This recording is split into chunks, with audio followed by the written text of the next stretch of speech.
بسم الله الرحمن الرحیم. لکه څنګه چې تاسو ته معلومه ده چې نن موږ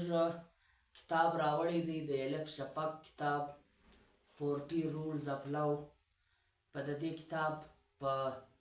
اردو کې هم ژباړه شوې ده، په انګریزي کې هم ډېر زیات مشهور دی. په ایلیټ کالجانو کې ځوانانو ته لوستونکي ته د دې ډېر په سختي سره تلقین کېږي چې دا کتاب وویل کېږي، دا ناول وویل کېږي. لکه نور ناولونه چې دي، دا ناول هم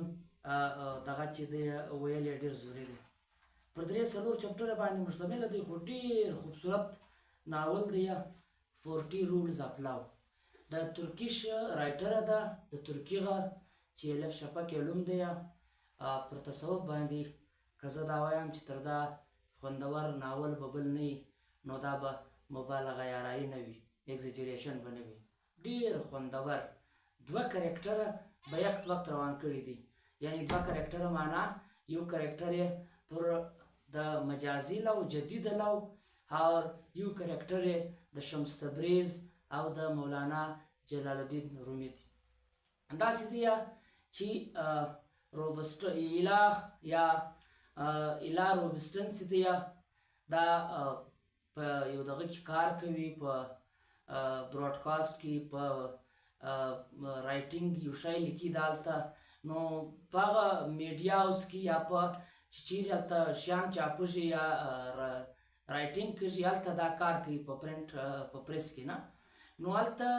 دې ته عزیز زورا یو داسې رایټر دی، د هغه د فلسفې کتاب ورکول سي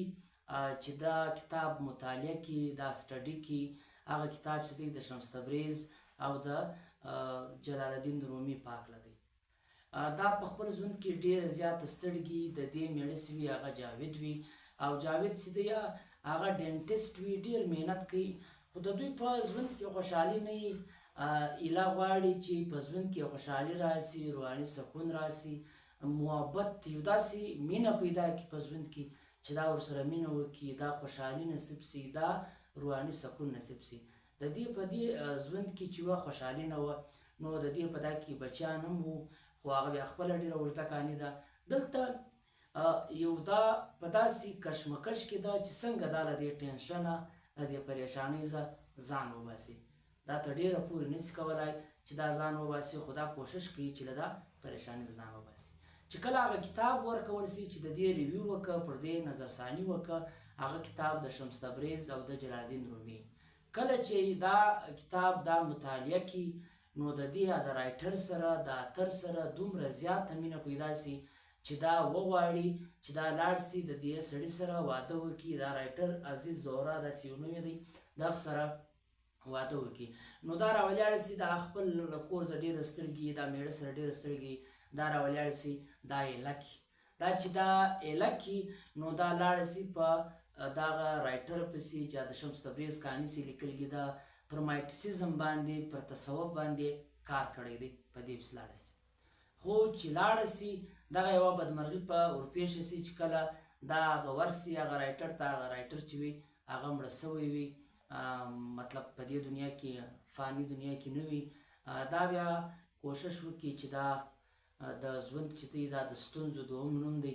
دې ته حوصله پکار ده او پکار دی دا خپل ژوند روان وساتو. په دا کې مشکلات پریشانی تل وي، په دا کې به سړی مایوسي نه کوي، سړی به زړه نه اچوي، دا پریشانیانې انسانانو باندې تل راځي. دغه یوه دغه کرکټر چې دی دا پر یوه سایډ روان دی. دوم کرکټر دا دی چې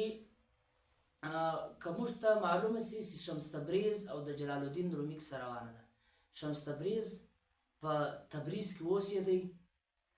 دلته خدای داسې معرفت یا د تصوف علم یا داسې علم یې ورکړی وی چې ده دا غوښتو په ژوند کې چې زه دا خپل علم بل چاته ټرانسفر کړم. دا علم چې دی زه بل چاته یوسم، دا زما علم چې دی دا داسې سړي ته حواله کړمه چې هغه سړی د دې مستحق وي او دا سنبال کړي او دغه علم تر نوي جرنیشنه ورسوي. د دې دپاره شپه ورځ سرګردانه و. شام ته لاړی، دمشق ته لاړی، بغداد ته لاړی، د یو چا زویال وکړي، یو چا ورته ویلی چې دلته یو سړی دی، ته ورسه مولانا شمس تبریز ته ویې ویل چې ته دې ته دا وګوره دوی به لاړې د هغه زه به مطمئن نه سوې بیا به بل ځای ته لاړ یا هغه خبره بیا وکړه هلته به مطمئن نه سوې خو یو چا ورته وویل چې داسې دی چې په کونیا کې په دغه کې یو سړی چې دی موجوده دی هغه مولانا جلال الدین رومي په ترکي یو ځای دی هغه چې دی هلته تاسو که ورسوئ نو تاسو دا سړی چې دی دا ستاسو د علم مستحق دی او تاسو دغه علم ودغه ته ترانسفر کړئ د دې علم دومره زیات چې کله زور سي دلته انسانان چې لږ ټکي پیدا کړي یا دغه پیدا کړي هغه کوشش کوي چې دنیا ته دا وښکاره کړي چې زه ډېر لوی عالم یم خو شمس تبریز ځان نه ښکاره کاوه کوشش یې کاوه چې دغه دی چې څنګه علم چې دی دا خپلو خلکو ته ترانسفر کړي یا دا داسې سړی پیدا کړي چې آیا دا د دې مستحق دی که نه دی خو خبره داسې شوله چې کله نو دغه علم دپاره دوی چې دوی لاړې دغه ته کونیا ته دغه جلال الدین رومي چې دی دا جلال الدین رومي پیدا کړي جلال الدین رومي چې پیدا کړی نو هغه یو ورځ په مسجد کې لاړې د خطبه ورکوله شمس تبریز ورته کښېنستی جلال الدین رومي یې واورېدی بیا داسې وسو چې په لاره کې به یې کړ ورته کښېنستی دوی به یې جچکاوی چې د ده اعمال څنګه دی د ده کردار څنګه دی نو داسې یې جچکاوی بیا یو وخت کې غوښتو چې له ده زه سوال وکړي د خدای پاک له د مینې پاک له د عشق پاک له خو کوم سوال چې شمس تبریز غوښتی شمس تبریزي غوښتی هغه سوال چې دی هغه جلال الدین رومي هغسې ورکړي چې هغسې جواب ورکړي نو جلال الدین رومي ته دا احساس وسو او شمس تبریز ته دا احساس وسو چې دا سړی زما د مستحق دی خپل وطن خپل کلی هر څه یې پرېږدو په جلال الدین رومي پسې راغلی په جلال الدین بلخي پسې یا جلال الدین رومي پسې دغه جلال الدین بلخي چې دی دا د ده په احساساتو پوه سوی دا د ده په شیانو پوه سوی چې جلال الدین بلخي د دې مستحق دی نو څه وسو دا یو له بل سره اوسېدو یو له بل ته علم حاصلاوی په دغه مابین کې شمس تبریز خپل 40 اصلونه وده ته هم ترانسفر کړي هغه 40 اصلونه د مینې په حواله د عشق په حواله د محبت په حواله د خدای سره محبت د انسانانو سره محبت د انسانانو سره محبت پر دې ټول باندې ایوندو د تایب سره د ډاکوګانو سره د غلو سره پر ټوله دنیا چې دوی وګرځېدی چې دوی د خپل علم د چا دپاره ترانسفر کولی شي داسې وسو چې یو ورځ د شمس تبریز د جلال الدین بلخي سره اوسېدی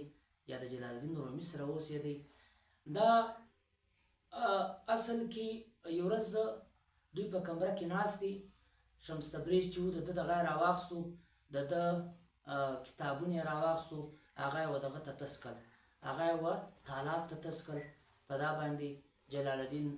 بلخي ډېر زیات په ابادی سو جلال الدین بلخي ورته وویل چې دا ته څه کوې دا زما کتابونه نو دوی چې کتابونه راویستل هغه کتابونه ټول وچول ده ورته وویل دا څنګه علم دی نو شمس تبریز ورته وویل کوم علم چې زه پوهېږم یا کوم علم چې له ما سره ستا هغه له تا سره نشته نو د دې بعد د دومره بد اثر یې پر وکړ پر جلال الدین بلخي باندې چې جلال الدین بلخي یې وه اتڼ ته یا وه دا کوم دغه ته مجبوره کوي دا اوس هم پر 2 بجې پر داسې د جلال الدین پر مزار باندې جلال الدین بلخي پر مزار باندې دا دغه کږي اتړونه کږي دمال کږي دا هم هغه اصول دی هماغه ډسپلن دی کوم چې دغه ټیمه را روان دی یعنې جلال الدین رومي ډېر زیات دغه ډېر زیات متاثر بیا څه وسو چې د شاوخوا خلک چې وو جلال الدین رومي یو روایتي ملا غوښتی یو روایتي امام یې غوښتی خو